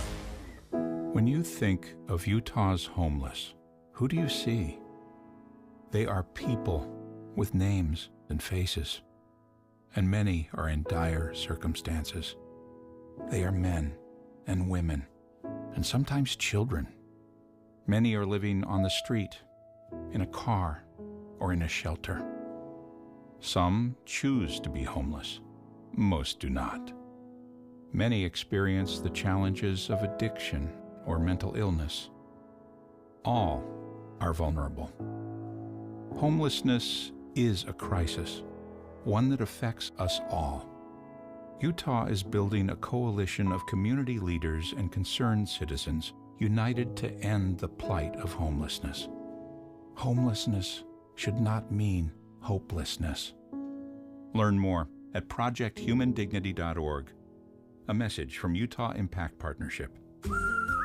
Oh, honey, it's our favorite leaf filter trusted pro, Matt. Matt, come in, come in. Hi, Mrs. Sparks. You wanted me to stop by? Is everything okay with your leaf filter gutter protection system? Okay, of course, silly. We wanted you to stop by for dinner as our way of thanking you. Yes, to thank you for that free gutter inspection, the free estimate, and what was the other thing? That lifetime guarantee. Well, Mr. and Mrs. Sparks, those are just Leaf Filter's policies. Everyone who calls Leaf Filter gets a trusted pro to come out for a free gutter inspection and estimate. And every Leaf Filter installation comes with a lifetime guarantee. So it's not just us? No, sir. We don't want anyone to worry about clogged gutters ever again. You mean everyone gets this level of service? Everyone. They just need to visit leaffilter.com/build to schedule their free inspection. Okay, but you must be starving. You work so hard. Ready to love your gutter protection as much as we do? Visit leaffilter.com/build and get up to 30% off today. See representative for warranty details. Promotion is 20% off plus a 10% senior or military discount. One discount per household. What does an Olympic venue, Memorial Weekend, live music, delicious food, 20 years of family fun, and four-legged canine athletes gathered from all over the world all have in common? The 20th anniversary of the Soldier Hollow Sheepdog Classic, presented by Purina Pro Plan, with a new date, May 24th through 27th. Enjoy a weekend filled in the beautiful Soldier Hollow mountainside, watching these top dog athletes and their talented handlers navigate down rugged mountainous terrain to beat the clock, using pure agility and skill corralling the most spirited sheep in the world. Experience 4 days of high-value fun, exciting competition, plus dog, duck, and bird demos. Petting zoo, face painting, bagpipes, and delicious eateries all surrounded in beautiful Midway, Utah. Save the date for the Soldier Hollow Sheepdog Classic, presented by Purina Pro Plan, performance nutrition that fuels more sporting dog champions than any other brand. Also sponsored by Powder River and IFA Country Stores. May 24th through 27th. Details and tickets, visit SoldierHollowClassic.com. SoldierHollowClassic.com. And traffic and weather together brought to you by Sinclair's DinoPay app. Save up to 20 cents per gallon. Here's Ricky Meese. Valley Freeway traffic looking good. We had a report of an accident at California Avenue and Bangerter Highway. Also a crash. It's out of traffic. It's at the transition from southbound I-15 to join I-215 southbound.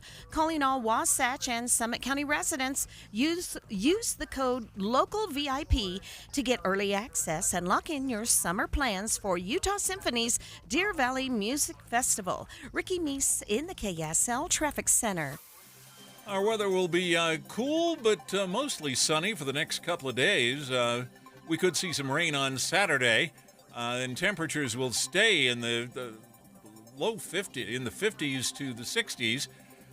We could again see some rain primarily on Saturday. 64 degrees in Salt Lake City right now. I'm Dan Bomas from the KSL Common Spirit Health Studios. Listen online at kslnewsradio.com. We're Utah's news, traffic, and weather station. Inside Sources. Inside Sources. America's voice of reason. Boyd Matheson on Utah's home for elevated conversation. Inside Sources on KSL News Radio. Well, after what seems to have been like forever, the bitter divisions plaguing American politics seem to be being met now with a forceful response by the middle. Politicians and leaders on the center-left to center-right seem to be pretty fed up with the polarization games and the political posturing games and those who are into the performative stuff. And so suddenly there's a new coalition that might be being drawn against the fringe voices from both the left and the right.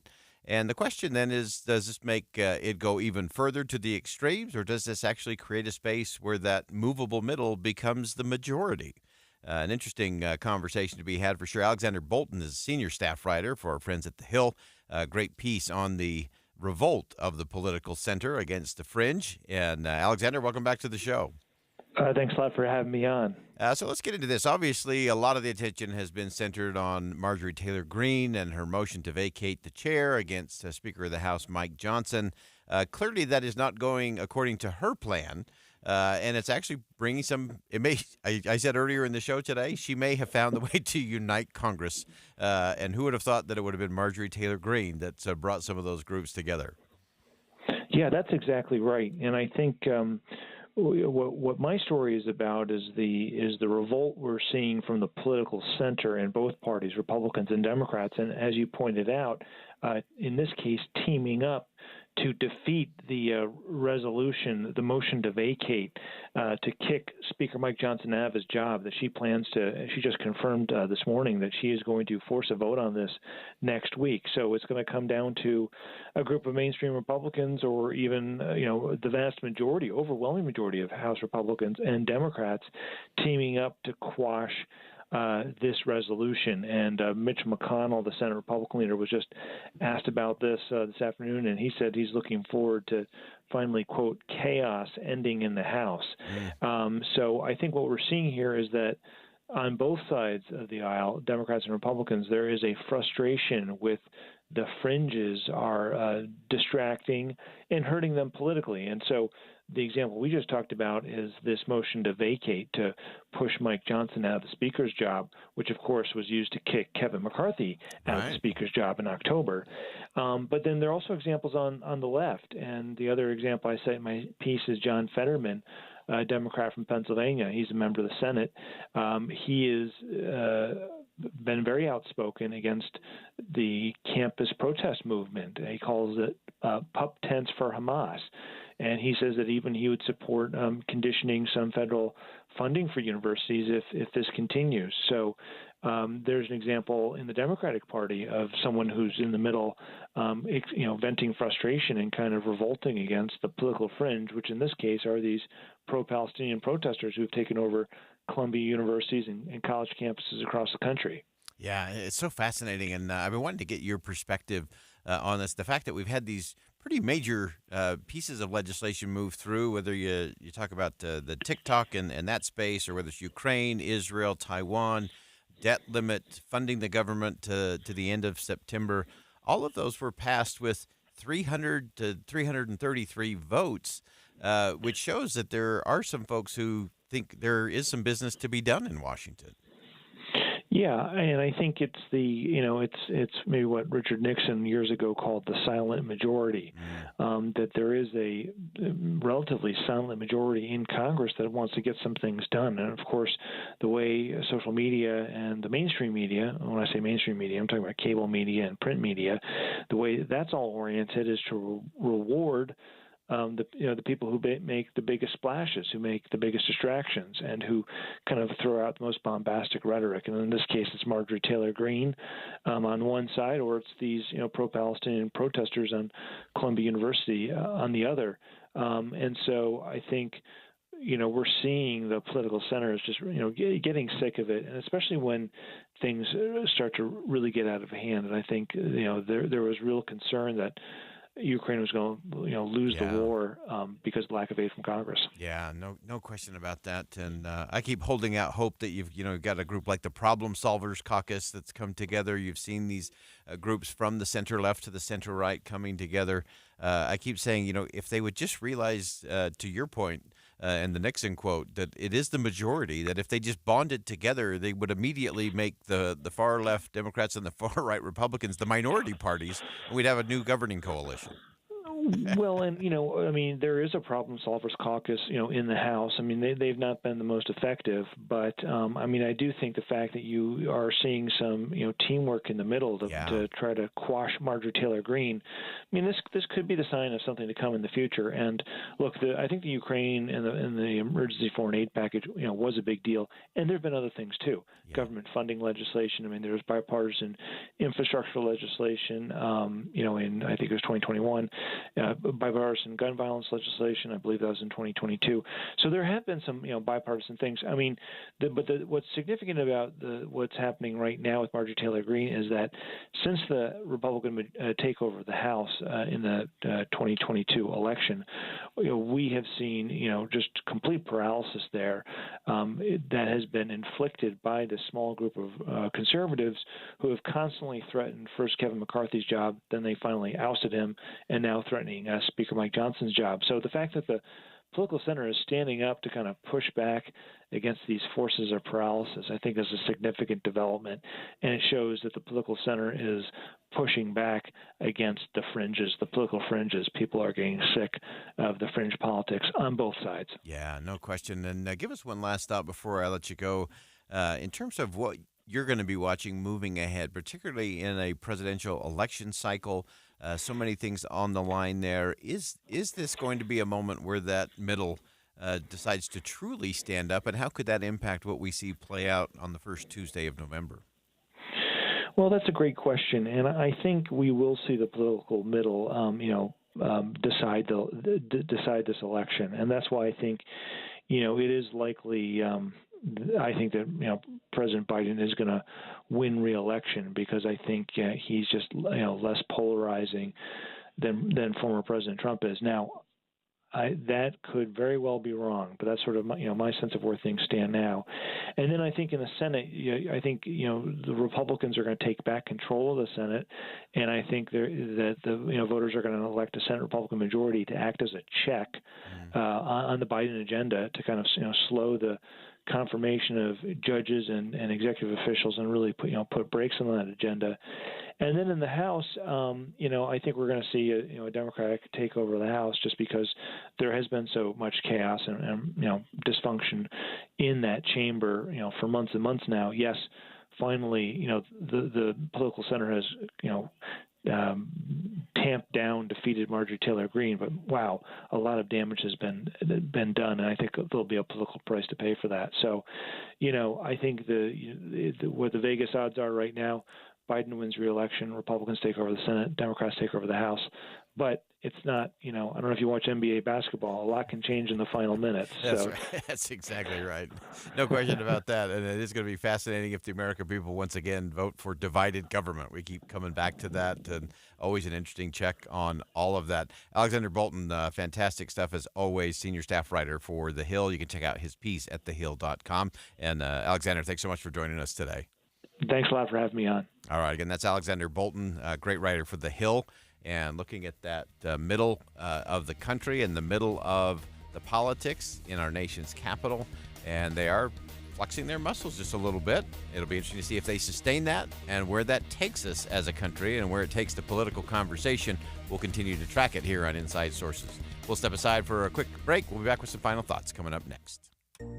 One of the reasons that I lost 34 pounds on soda weight loss and your daughter lost 42 pounds is that we changed our relationship with food, like Aubrey. I think the accountability is the game changer for everything. With other weight loss programs, it's kind of just lose the weight, but you're probably going to gain it back because the knowledge isn't there. I feel like you're enrolling in like a school of nutrition with a whole new perspective on what food is and what it does for your body. That kind of makes the biggest difference, is it teaches people about food. Because if you don't learn how to change your relationship with food, it's going to be a problem again. Yeah, and that accountability that she's talking about is checking in with a nutritionist that you can do right from your home. Exactly. It's so easy. I did the whole thing over my cell phone. And by the way, you can have that relationship for as long as you need it in the maintenance phase after you've reached your goal weight. Find out how they can help you. Go to sodaweightloss.com, SOTA weightloss.com. Remember, it stands for state of the art.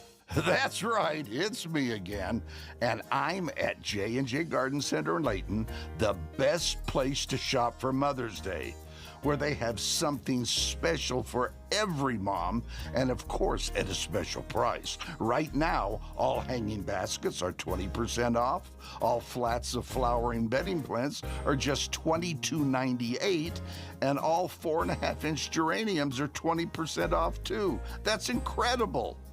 J&J Garden Center definitely has the best products at the best price, so give Mom something special this Mother's Day with a special purchase from J&J Garden Center in Layton. Take the Layton Parkway exit, Main Street to Gentile, then west 2 miles. You've got to see it to believe it. You really do. Country grown to your home, J&J Garden Center. Guys, are you ready to give up because you think you've tried everything and you're still dealing with loss of energy, poor sleep, weight gain, and even ED? Revive Men's Health Salt Lake City has local medical providers that offer low T and ED treatments customized to each patient's unique physical makeup. By working with a specialized compounding lab, personalized treatments are guaranteed, even when generic pills and supplements haven't worked. It all starts with your free comprehensive exam and consultation. Availability is limited.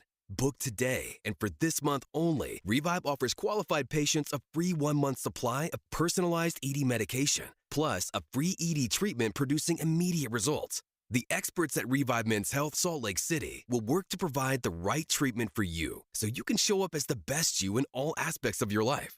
Call 801-263-7777.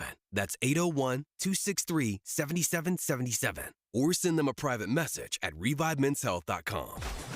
Be advised, this is your opportunity to save up to 40 to 80% on a hot tub or swim spa. This weekend only, Friday through Sunday, Mountain America Expo Center, Sandy. Be advised, this is your opportunity to save up to 40 to 80% on a hot tub or swim spa. This weekend only, Friday through Sunday, Mountain America Expo Center, Sandy. 18-month interest-free financing. Our factories have demanded we sell 1,000 hot tubs and swim spas this weekend. Mountain America Expo Center, Sandy. Huge factory incentives, factory rebates. This weekend only, Mountain America Expo Center, Sandy. We can remove your old hot tub. Free delivery of your new hot tub. Hot tub starting at $2,999. Mountain America Expo Center, Sandy. Free delivery of your new hot tub. Just relax and enjoy. Mountain America Expo Center, Sandy. Friday, 2 p.m. to 8 p.m. Saturday, 10 a.m. to 8 p.m. Sunday, 10 a.m. to 6 p.m. Free admission, free parking, free delivery. Mountain America Expo Center, Sandy. Call 833-SPA-SALE or visit hottubandSwimSpaSale.com. Getting help with electrical repairs is easier than you think. All you have to do is call Any Hour Services or schedule an appointment at anyhourservices.com. No one helps more homeowners than Any Hour Services. Did you know 96% of Americans lose an average of $111,000 in Social Security income? And it's because they claim their benefits at the wrong time. Don't lose $111,000 in Social Security income that's rightfully yours. Learn how you could wring every nickel out of your benefits on Retirement Solutions Radio this Saturday afternoon at 3 o'clock, right here on KSL, News Radio 102.7. The Salt Lake Chamber is Utah's voice for business. Okay, that sounds great, but what does it really mean? Well, as Utah's largest and longest-standing business association, they support and champion community prosperity throughout the state. And if you're in business, well, that's a very good thing for you. Be sure to listen to the Chamber's Speaking on Business, weekdays at 7:20, 11:55, and 5:20 p.m. on KSL News Radio. Introducing Peach Doors and Windows. Are you ready to upgrade your home with stunning new doors but are overwhelmed with how to begin? Peach Doors is here to make the entire process smooth and stress-free. Visit their showroom to see their wide selection of wood doors, durable fiberglass, energy-efficient aluminum, oversized glass bifold doors, and so much more. It's not just about looks, it's about durability and security to protect what matters most. Let them help you find the perfect match for your home, budget, and personal style. Visit their showroom and see for yourself. No pushy sales tactics, only guidance from their experienced staff. No inflated markups just to offer so-called discounts. See their 5-star reviews where customers rate them on their attention to detail through every step of the sale and installation process. Amazing home transformations begin with windows and doors. Serving Logan to St. George, just Google Peach Building to see for yourself.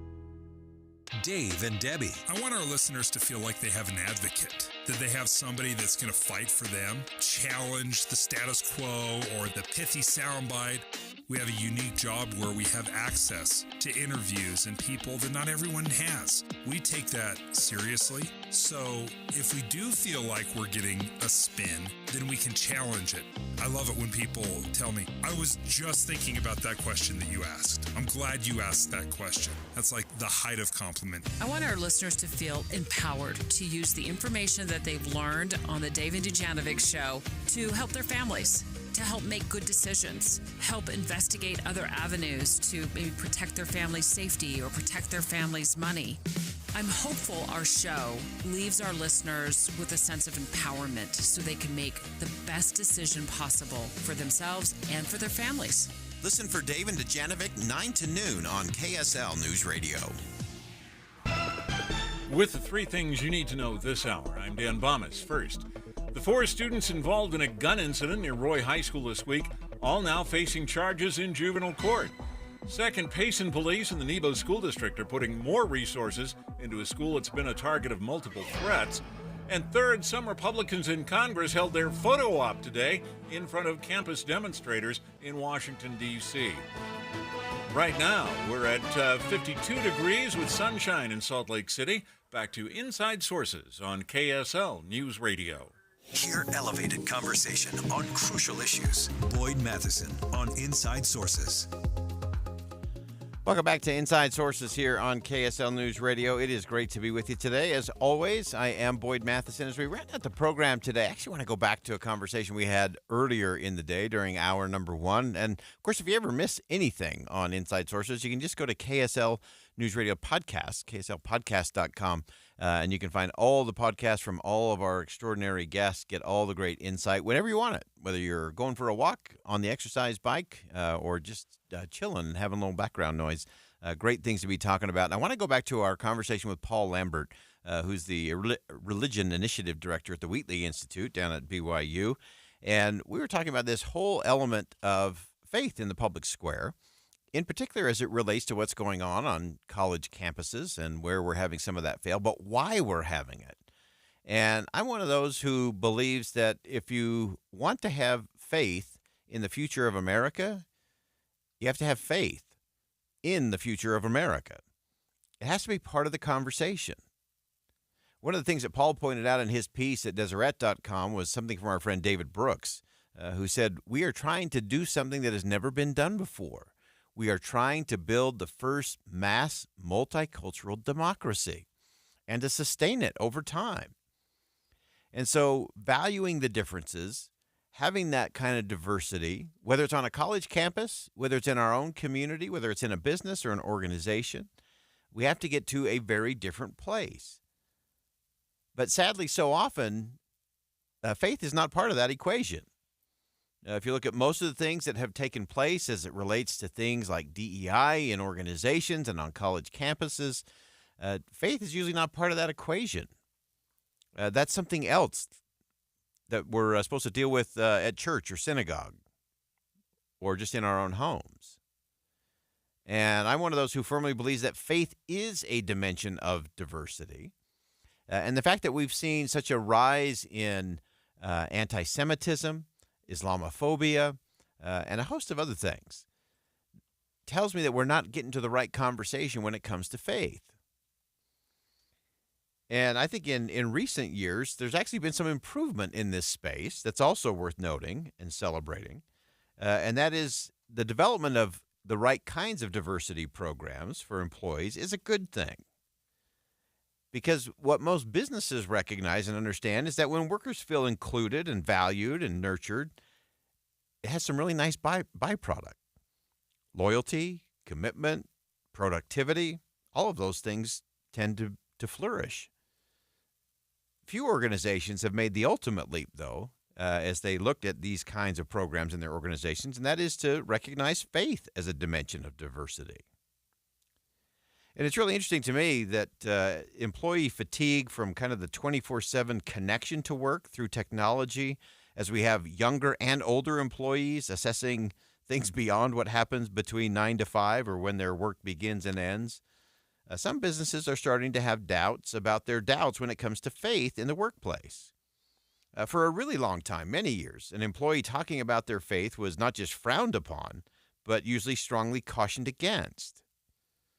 Long shunned in the high-paced, high culture of today's organizations, faith may have regained a foothold as companies see it's part of uplifting and strengthening, uniting force with their employees. A couple of years ago, I interacted with a group from Salesforce, salesforce.com. Of course, they do global customer relationship management systems, and they had a wide range of diversity programs ranging from Latinos to LGBTQ, Asian groups, veteran groups, women's group, those with unique abilities, with their disabilities, and each of these at Salesforce had a force. So it was the ability force, Latino force, out force, and so on. Now, the interesting thing to me was that, of course, Salesforce is headquartered in Silicon Valley, not exactly a burgeoning bastion of religiosity down there. Salesforce actually discovered the power of faith in their organization, and that faith in the lives and the performance of their employees made a difference. And so they took a bit of a leap of faith, and they actually developed Faith Force as one of these officially recognized groups inside the organization. And I thought it was interesting. They actually described the effort of Faith Force this way. They said, "We acknowledge, celebrate, and foster understanding of our global faith and religious diversity across our company, with the goal of inclusion and empowering employees to bring their whole, authentic selves to work. Faith Force is open to all people of faith and allies who wish to learn about the different traditions that are integrated into our global communities." I think it's a great space to begin. Doesn't mean you have to have everybody as part of faith. I know a lot of the things they do down there with Faith Force is just education and conversation, so people can be radically curious. Well, what do you believe? Why do you believe that?